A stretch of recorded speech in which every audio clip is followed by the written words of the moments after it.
आज मैं आपको लेके चल रहा हूँ कुल्लू की खूबसूरत खरहल वैली में बसे एक छोटे से गांव लारी की ओर। कुल्लू से लगभग 30 किलोमीटर दूर बसा यह गांव सेब के खूबसूरत बागों, हरे भरे पहाड़ों और सुकून भरी वादियों से घिरा हुआ है। यहाँ की ठंडी हवाएं और चारों ओर फैली खामोशी दिल को एक अलग ही सुकून देती है। लारी उन जगहों में से एक है जिन्हें सिर्फ देखा नहीं जाता बल्कि महसूस किया जाता है। यहाँ ना कोई होटल है और ना ही कोई होम स्टे, इसलिए जब भी आप कुल्लू आए तो इस खूबसूरत गांव को देखने के लिए थोड़ा समय जरूर निकालें। यकीन मानिए, यहाँ से लौटते वक्त आप अपने साथ सिर्फ तस्वीरें नहीं बल्कि कुछ एहसास भी लेके जाएंगे।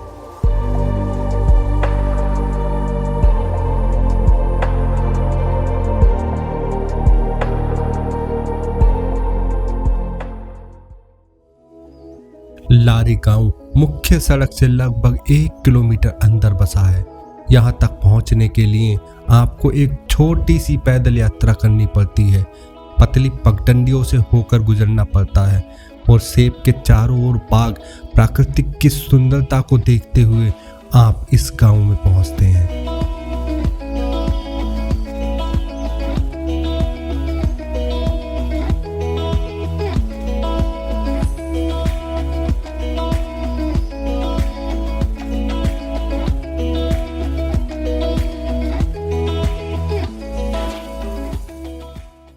तो आज हम आए हैं लारी, जो कुल्लू से जो हम बिजली महादेव वाले रास्ते पर जाते हैं तो उसके आगे ही 3-4 किलोमीटर दूर है बिजली महादेव जो मंदिर है। तो यहाँ पर देखें, ये हम बाग में घूम रहे हैं। अभी सेब का साइज बहुत छोटा है क्योंकि जून का महीना है, क्योंकि ये जो सेब हैं लगभग अगस्त के बाद ही थोड़े बड़े हो पाते हैं और इनकी फसल सितंबर और अक्टूबर में टूटती है। देखें कितने प्यारे सेब हैं, अभी छोटे छोटे हैं। तो आइए स्थानीय लोगों की जुबानी सुनते हैं इस खूबसूरत घाटी और इसके फलों की अनकही कहानी। देखिए, ये जो सर है हमारे साथ, ये इस लारी गांव के ही लोकल हैं। तो यहाँ पर जो सेब के बाग हैं इसमें कई तरीके की वैरायटियाज होती हैं। तो एक पेड़ के अंदर ही ये सर ने कुछ नई बात बताई कि एक पेड़ के अंदर ही कई तरीके के सेब होते हैं। वो कैसे होते हैं, सर से पूछते हैं। हाँ, हम एक सेब के पेड़ पे कई वैरायटियाँ उगा सकते हैं ग्राफ्टिंग मेथड से। इसमें क्या करते हैं, हम किसी दूसरे पेड़ की वैरायटी की एक छोटी सी टहनी काट के, इस पेड़ की टहनी को काट के उसमें ग्राफ्टिंग करके लगा सकते हैं। जैसे आप इस पेड़ में देख सकते हैं, ये वाला सेब है, रॉयल डेलिशियस सेब है। इसी में हमने टहनी काट के ग्राफ्टिंग करके दूसरा लगाया है। ये रेड रॉयल है। इसी तरह तीसरा इसमें है, ये गोल्डन एप्पल है। एक ही पेड़ में हमने 3 वैरायटीज लगा रखी है। ऐसा भी होता है क्या सर कि तीनों वैरायटी के पेड़ अलग अलग हों? हाँ, अलग अलग भी हो सकते हैं, हम एक में भी उगा सकते हैं। अच्छा अच्छा। हाँ, और ये इसमें सिर्फ ये 3 नहीं, इसमें 10 वैरायटी भी लग सकती है। अच्छा अच्छा। ग्राफ्टिंग करके। अच्छा अच्छा। और ये वाला जो ब्रीड है ये कुछ अलग लग रहा है मुझे। ये कॉमर्शियल नाम है इसका, कॉमर्शियल सेब कहते हैं। ये सबसे लेट होता है, सबसे लास्ट में। अगर सर्दी भी हो, अगर बर्फ भी पड़ जाए तब तक रहता है ये, और खाने में काफी हार्ड होता है। अच्छा अच्छा। और सर फसल कब आती है लगभग सेब की, कौन कौन से महीनों में? मार्च अप्रैल में फूल आने शुरू हो जाते हैं। अच्छा। और सितंबर अक्टूबर में फलों को हम तोड़ देते हैं। अच्छा अच्छा। तो यहाँ से जो आपका सेब जाता है नीचे तक, मतलब हमारे क्षेत्रों में दिल्ली के आसपास, जी जी, वो ट्रांसपोर्ट की सुविधा कुछ? हाँ, ट्रांसपोर्ट की सुविधा मिलती है। सरकार की तरफ से भी ट्रक भेजे जाते हैं। अगर भेजना चाहे तो उससे हम भेज सकते हैं, या अपनी गाड़ियों से भी भेज सकते हैं। अच्छा अच्छा। हमारा जो सेब जाता है वो पंजाब, हरियाणा, दिल्ली और यूपी तक जाता है। इसके अलावा वहाँ से आगे पूरे देश में ये ट्रांसपोर्ट होता है। अच्छा अच्छा। सर, इस गांव में और कौन कौन से फल फ्रूट हैं, क्या हम चलें दूसरे फल फ्रूट? सेब के अलावा नाशपाती, खुमानी, उसके बाद आड़ू और पलम, कई तरह के फल यहाँ पे मिलते हैं। चलो सर, देख लेते हैं कुछ और फल के पौधे यहाँ पर।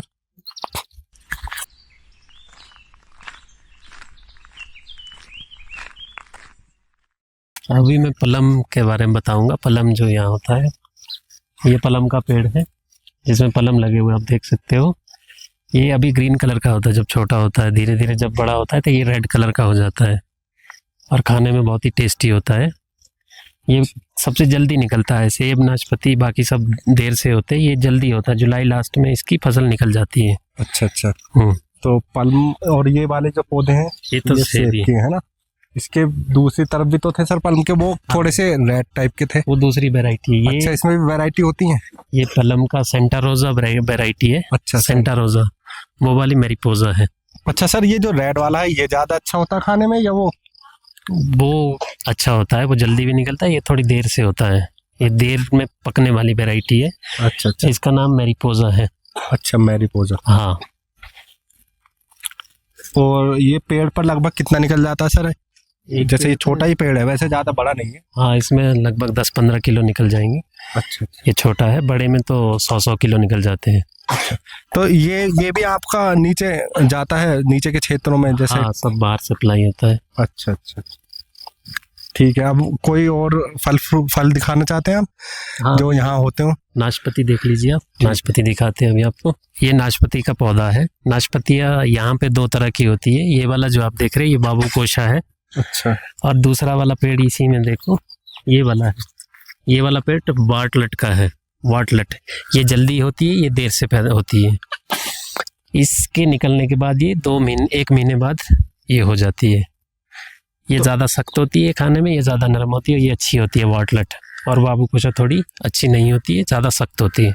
अच्छा अच्छा, तो इसमें भी दो वैरायटी है मतलब, है ना? हाँ, हमारे खेत में 2 वैरायटी है फिलहाल। अच्छा। होती तो बहुत सारी है इसकी। अच्छा अच्छा। जी। हमारे साइड में जो होती हैं वो गोल नाशपाती होती हैं, यहाँ पर कुछ अलग तरीके की नाशपातियाँ आई है वो ना? तो क्लाइमेटिक डिफरेंस है, क्लाइमेट चेंज के कारण यहाँ अलग क्लाइमेट है, वहाँ का अलग क्लाइमेट है, तो इसलिए इसमें चेंजेस आते रहते हैं। अच्छा अच्छा। तो इसमें भी क्या मतलब इसका पौधा लगता है क्या? ना, ये भी ग्राफ्टिंग से होती है। जंगल में एक पौधा होता है जिसको हम स्थानीय भाषा में शेगल कहते हैं। शेगल के पौधे पे नाशपाती की एक टहनी काट के ग्राफ्टिंग करके हम इस पेड़ को पैदा करते हैं। अच्छा अच्छा। सर, ये एक नई तरीके का पौधा है, ये किस चीज का है, किस फल का पौधा है? ये जापानी फल है। इसे जापान का राष्ट्रीय फल कहा जाता है। जापान में ये बहुत खाया जाता है, जापान का नेशनल फ्रूट है, और हमारे यहाँ भी ये पैदा होता है। अभी ये छोटा पेड़ है, अभी इसमें फल नहीं आए, फ्यूचर में इसमें फल आ जाएंगे। क्या होता है सर इसके फल का नाम? जापानी फल, इंग्लिश में इसको परसिमन कहा जाता है। अच्छा अच्छा, बहुत अच्छा। ये भी सर है ना? ना, ये अलग है।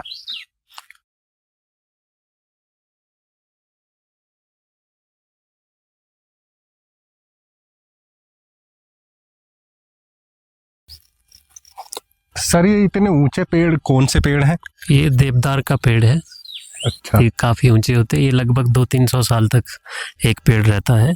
अच्छा अच्छा। उसके बाद धीरे धीरे सूखता है। अच्छा, तो ये कितनी हाइट पर होते हैं सर बस? ये हाइट होती है 1800 से 3000 के आसपास तक रहते हैं ये। अच्छा। हाँ, और चीड़ वगैरह भी होती है यहाँ पर? चीड़ यहाँ नहीं होती। चीड़ का जैसा एक पेड़ होता है जिसको स्थानीय भाषा में कायल कहते हैं, कायल का पेड़। अच्छा, वो है यहाँ कहीं? हाँ, यहीं बगल में है, जंगल में। अच्छा अच्छा। चलिए अब दिखाते हैं अखरोट के पेड़। उसके लिए हमें थोड़ा नीचे जाना पड़ेगा। सर, आपके गांव के रास्ते भी बहुत छोटे छोटे हैं, ऐसा ही रास्ता बिल्कुल सेम ये है।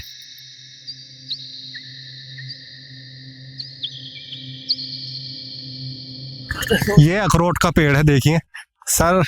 अखरोट को नीचे की तरफ करने की कोशिश कर रहे हैं, आ गए हाथ। ये सर के खेत में अखरोट के पेड़ हैं। सर, ये जो अखरोट का पेड़ है इसमें भी क्या वैरायटी होती है? नहीं, यहाँ पे वेराइटीज नहीं होती है, यहाँ एक ही वेराइटीज होती है। खेतों में एक ही तरह की होती है। एक जंगली अखरोट होता है, वो ज़्यादा सख्त होता है, ये ज़्यादा मुलायम होता है, बस इतना अंतर है। और ये किस मंथ में आते हैं ये मार्केट में? अक्टूबर में आएंगे। अच्छा, मतलब सारे फल यहाँ पर अक्टूबर में ही आते हैं? सितंबर अक्टूबर में आते हैं सब। हाँ सर, एक बात और बताइए कि जो कुल्लू वैली को हम फ्रूट वैली क्यों कहते हैं? क्योंकि यहाँ पे बहुत सारे फ्रूट्स मिलते हैं, इसीलिए हम फ्रूट वैली कहते हैं इसको। लगभग कितने तरीके के फल फ्रूट होंगे? लगभग 100 किस्म के फल मिल जाएंगे यहाँ पे। अच्छा, 100? हाँ, सेबी की आपको 20-25 वैरायटी मिलेगी। अच्छा। 10-15 नाशपाती की मिलेगी, पलम की बहुत सारी है, हर तरह के फल मिलेंगे यहाँ पे। तो फिर सर, कुल्लू वैली को फ्रूट वैली कहना गलत नहीं है? नहीं, बिल्कुल नहीं है। जैसे जो भूमध्य सागरीय क्षेत्र है ना, जिस तरह के फल भूमध्य सागरीय क्षेत्रीय जलवायु में होते हैं जी जी। वही फल यहाँ पाए जाते हैं, क्योंकि क्लाइमेट इसकी जैसे ही भूमध्य सागर के आसपास जो यूरोपीय देश है वैसी सेम क्लाइमेट यहाँ है, अच्छा अच्छा। इसीलिए यहाँ पे सारे फल पाए जाते हैं। और सर ये आपके जो खेत हैं इसमें जो पेड़ पौधे हैं ये लगभग कितने पुराने होंगे? लगभग 20 से 25 साल पुराने हैं, नए पौधे हैं। हमारा जो बगीचा है वो नया है। अच्छा। अगर पुराने होते तो 60-70 साल तक के होते हैं पौधे, लेकिन हमारा नया बाग है इसलिए 20 से 25 साल के पेड़ है यहाँ पे। और ये जो देवदार के पेड़ हैं ये तो 200-300 साल पुराने हैं। आपके यहाँ पर ये जो है? हाँ। अच्छा, ये तो बहुत पुराने सर।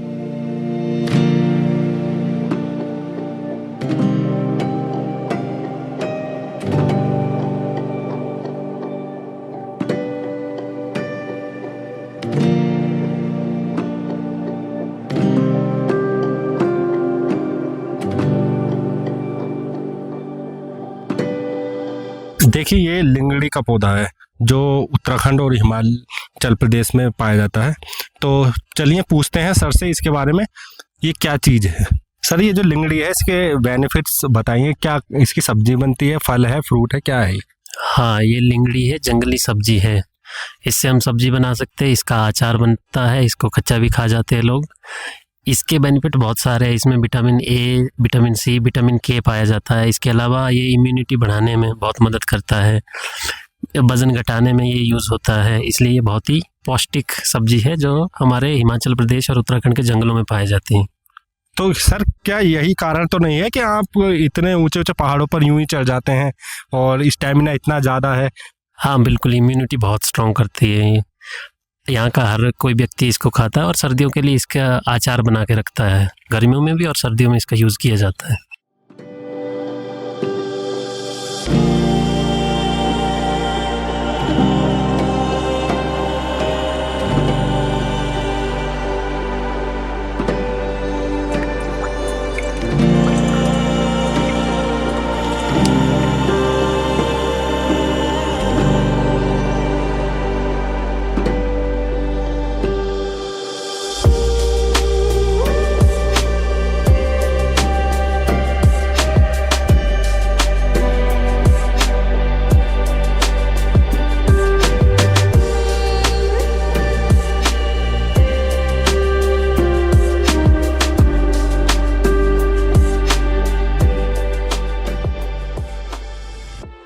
और जैसे जैसे शाम ढलने लगती है हम पहुंचते हैं लारी गांव के दिल के और करीब।